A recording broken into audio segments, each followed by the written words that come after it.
Do you want to improve your English by listening to powerful stories based on real events? Great, because stories are one of the best ways to learn grammar, vocabulary, and fluency without even trying. While you enjoy the characters and situations, your brain picks up natural sentence structure, useful expressions, and the rhythm of real English. So if you want more videos like this every day, don't forget to like, comment, and subscribe to the channel. Now, let's get into today's story. It began with an announcement that many people found unexpected. Donald Trump, former President of the United States and businessman known around the world, had decided to give a public speech, not at a political rally, not on television, and not at one of his own resorts. No. This time, he had chosen a different stage, Harvard University. The reason? He had been invited to speak on business leadership and the future of America's economy. But that was only the official reason. Behind the scenes, the situation was much more complicated. For months, Trump had been in the middle of legal troubles, media pressure, and social media debates. At the same time, several students and faculty members at Harvard had openly criticized him. They said he did not represent the values of academic freedom or critical thinking. So when Harvard confirmed the event, tensions rose immediately. The day before the speech, campus security was doubled. Students gathered in groups around the famous Harvard Yard, many holding signs or recording short videos on their phones. Some students were protesting, others were simply curious. The entire area felt like a storm waiting to happen. But Trump didn't seem worried. He arrived in a private vehicle around 4 in the afternoon. He wore a dark suit, red tie, and a small American flag pin on his lapel. His expression was calm, even amused. He entered the main lecture hall, followed by a few of his aides and members of the university board. Outside, news reporters set up cameras while helicopters hovered quietly above the campus. The world was watching. Inside the hall, the atmosphere was completely different. It was quiet, too quiet. Some students sat with their arms crossed. Others looked directly at the stage, waiting for something unusual. And then the speech began. Trump didn't use a teleprompter. He didn't have a printed speech. He simply walked to the podium, looked around the room, and started speaking. He began by thanking the university for the invitation. Then, without pausing, he moved straight into a story from his early career, the story of how he turned a failing hotel in Manhattan into a profitable landmark. The audience was silent. Some looked surprised. This wasn't the speech they had expected. He talked about risks, negotiations, bankruptcy strategy. He mentioned hard decisions and difficult people. He described deals that fell apart and deals that became national headlines. He told everything in his usual rhythm, direct, sometimes dramatic, sometimes humorous. Then came the shift. Halfway through the talk, he began to criticize the academic system. He said universities had become too political, too disconnected from the real economy. He said young people were being trained to complain rather than to lead. He asked, "How many of you have ever failed in real life and gotten back up?" The room began to react. Some students nodded slowly. Others looked uncomfortable. A few whispered quietly to each other. Trump continued. He said leadership was not about theories or books, but about action. He said courage mattered more than credentials, and that results mattered more than opinions. He looked directly at the professors in the front row as he said this. The speech lasted just under an hour. When it ended, Trump stepped away from the microphone without waiting for applause. He gave a small wave, turned, and walked out of the hall as quietly as he had entered. Outside, the crowds were still gathered. Some clapped. Some shouted. But most people just held up their phones recording what had happened. That night, the internet exploded. Clips of the speech went viral within hours. Some called it bold. Others called it dangerous. On one side, people praised Trump for speaking directly and challenging the system. On the other side, critics said he had attacked education itself. Harvard didn't issue an official statement, but several professors shared long essays online. In them, they tried to explain why Trump's visit mattered, not just politically but culturally. Meanwhile, Trump returned to his private residence in Florida. He didn't tweet. He didn't give interviews. But people close to him said he felt satisfied. He believed he had done what he came to do. And the debate he started had only just begun. The morning after the speech, headlines filled the national newspapers. Some were direct: Trump challenges academia. Others were more dramatic: Harvard divided after Trump's visit. And a few were simply curious: what really happened in that lecture hall? On campus, students gathered again, but this time not for protest. They gathered in groups across the campus cafe, student center, and even in small classrooms, watching clips from the speech and arguing about what it meant. Some students said Trump had a point. They agreed that universities had become too focused on theory and not enough on practical skills. Others were furious. They believed his words were an insult to every researcher, professor, and student who valued knowledge and ethics. Meanwhile, the Harvard administration remained quiet. No official statement was released, and no press conference was held. This silence made the situation even more mysterious. People wanted answers. In faculty meetings behind closed doors, professors were divided. Some believed the invitation should never have been offered. Others said academic freedom meant allowing all voices, even controversial ones, to be heard. A professor from the economics department said, "Whether we agree with him or not, what he said reflects how millions of Americans think. We should not ignore that." But a professor from sociology responded, "That doesn't mean we hand him a microphone. We have a responsibility to defend truth and science." That week, a Harvard student newspaper published a detailed article about the decision-making process behind the event. According to the report, a group of alumni had suggested the invitation, believing that Trump's perspective on leadership and risk could create valuable discussion on campus. The article revealed that not all university leaders had supported the decision. Some warned about protests, media chaos, and long-term reputational risk. But others believed the event would be peaceful and perhaps educational. In the days that followed, the impact reached far beyond Harvard. Political leaders began commenting on the event. A senator from Texas praised the university for allowing free speech without censorship. A congresswoman from Massachusetts criticized the school for normalizing dangerous rhetoric. Cable news shows turned it into a nightly debate. One host said, Trump exposed the weakness of academic institutions, they can't handle criticism." Another replied, "That wasn't criticism. That was ego dressed up as advice." At the same time, students from other universities started speaking up. In New York, Chicago, and Los Angeles, student groups held open discussions about free speech on campus. The question wasn't just about Trump anymore. It was about the role of universities in a divided society. What is higher education supposed to do? Is it a place to protect students from harmful ideas, or a place to expose them to every idea, even uncomfortable ones? These were no longer just academic questions. Then came something unexpected.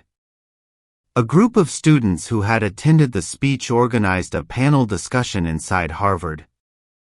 They invited professors, business leaders, and students from all backgrounds to share their views, not in protest, but in conversation. The event was called Listening Beyond Agreement. It wasn't live-streamed and no media were allowed. Phones were turned off. For 2 hours, people sat together in silence, listening to each person speak without interruption. Some criticized Trump sharply. Others defended certain parts of his message. But all participants agreed on one thing: the speech had opened something bigger than politics. Meanwhile, in Florida, Trump received private reports from his advisors. One aide told him that student newspapers across the country were discussing his words. Another said his popularity among young voters had increased slightly. Trump didn't make any public statements, but his team hinted that he might speak at another major university soon. That idea shocked the public again. Was this a new strategy? Was Trump using university stages to reshape his image? Or was he simply enjoying the attention? No one could say for sure. But one thing was clear: he had started a fire that wasn't going out.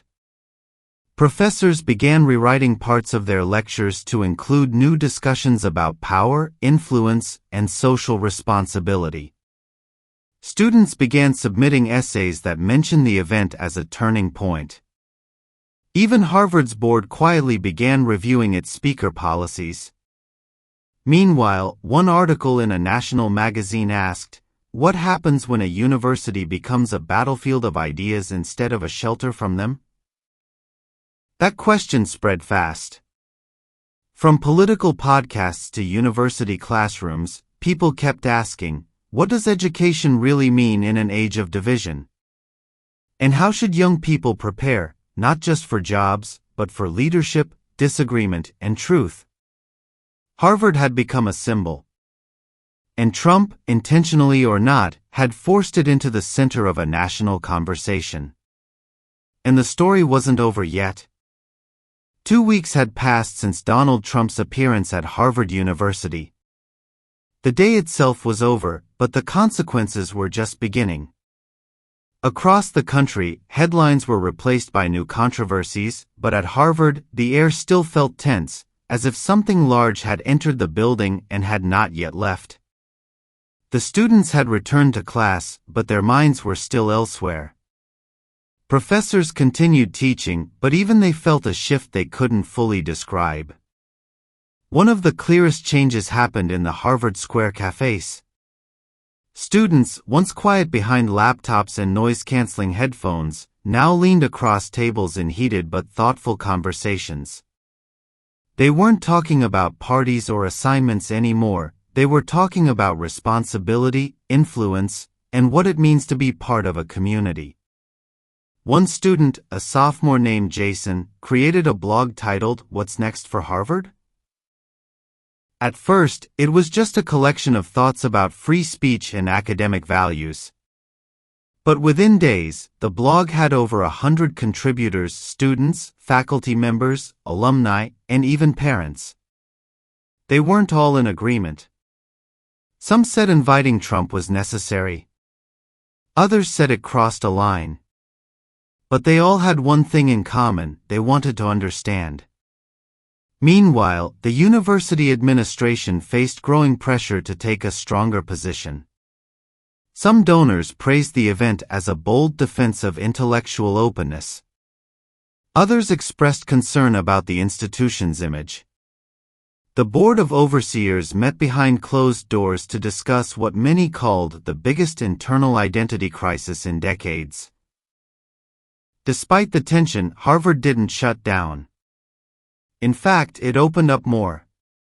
Student groups that had never worked together began organizing joint events. One evening, the Harvard Republican Club and the Progressive Student Alliance co-hosted a debate on the purpose of public figures visiting universities. Over 300 students attended. The moderator was a law student known for being politically neutral. His first question was simple: are universities places of safety or challenge? Nobody had an easy answer. But the conversation lasted over 2 hours, and when it ended, students stayed behind to keep talking.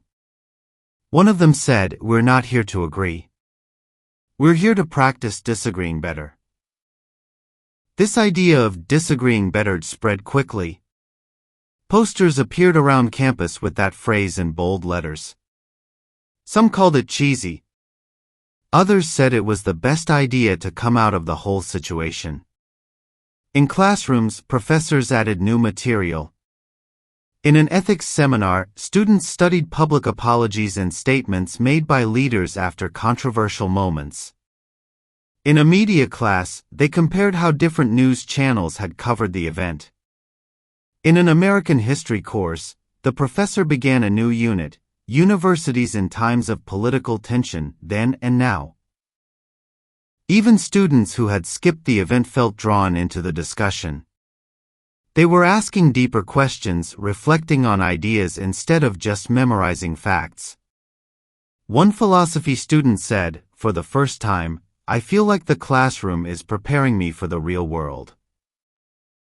Meanwhile, Trump had moved on to other stages. He gave a speech in Miami, then visited a manufacturing plant in Pennsylvania. But in interviews, when asked about the Harvard visit, he smiled and said, "It's good to shake things up." That's how growth begins. For some, that quote became a rallying cry. For others, it was just more noise. But either way, the impact had been made. 1 week later, something surprising happened. A group of students who had organized a protest during Trump's visit invited a professor of conservative political thought to speak on campus. They introduced the event with a statement, "We protested because we were afraid. Now we invite because we are curious." That line appeared in national media and was praised by commentators from different sides. For the students, it wasn't about changing their views. It was about showing that courage comes in many forms, including listening. Harvard wasn't alone in this. Other universities took notice. Yale, Stanford, and even smaller colleges like Middlebury and Oberlin began reviewing their speaker policies and campus discussion programs.